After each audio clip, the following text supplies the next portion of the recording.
Yon, magandang buhay. I'm back. Again, it's Mang Bless.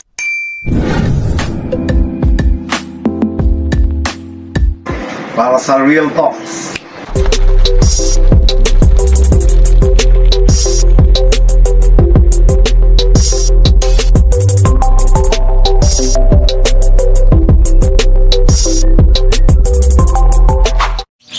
Magandang buhay. I'm back. It's Real Talk number 37 with Mang Bless. Ang word for today natin ay complicated. Kasi sa ating buhay-buhay, lalong-lalo na sa pagiging racing pigeon fancier, masyadong marami pong mga komplikasyon, no? Sa mga desisyon natin, dahil hindi naman po perfecto, lagi pa rin tayong kahit gaano po tayo kaingat, may mga nangyayari pa rin complication. Kaya dyan na po mag-i-stand yung ating true characters, no? Gaya po nito, habang nagkakagulo ay magpapasaya muna ako. Ito po si Mr. Pineapple from, again, kay JPT Lock, Joseph Toledo.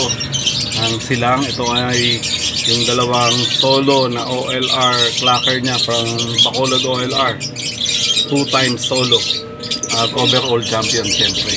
Ayan, sa mga komplikasyon, kailangan hindi rin kagad muna tayo magpapanik, o kaya hindi rin muna kagad tayo mag-desisyon pabigla-bigla, no? Kasi sa maraming komplikasyon, sa mga biglaang desisyon tayo lalong mas nagiging problemado, o kaya mas lalong lumalala yung sitwasyon. Kaya ang mga ganitong pagkakataon, minsan kailangan, lagi kong sinasabi, ay kumalma muna tayo. Kasi sa ating pagkalma, doon tayo medyo makapag-isip-isip din ng tama, no? Kasi maraming mga sitwasyon na hindi natin control, no? Bilang fancier, kagayang sa mga direkta ko na po, no? Sa mga clubs, no? Sa mga desisyon nila. Kasi nga sabi ko lagi, kung ikukumpara po natin sa Europe na well organized, kasi may compromise, no? Kaya naiiwasan din po yung mga hindi magagandang pangyayari at hindi nakakapag-isip ng hindi maganda dahil walang pong masyadong no? Walang mga monetary na involvement, no? Pure passion at elite, no?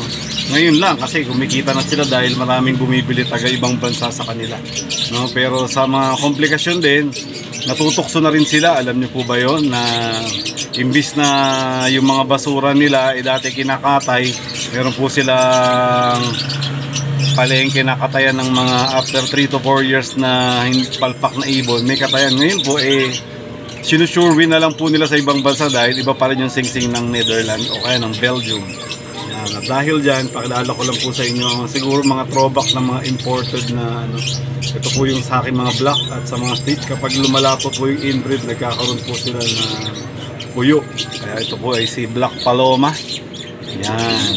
At sa mga komplikasyon po rin sa atin, siyempre sa health natin, kamusta po ba ang BP?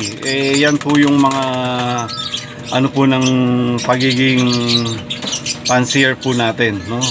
Kailangan i-review po muna natin bago tayo magalit o kaya bago tayo mag-decide kung ano po talaga yung nangyayari.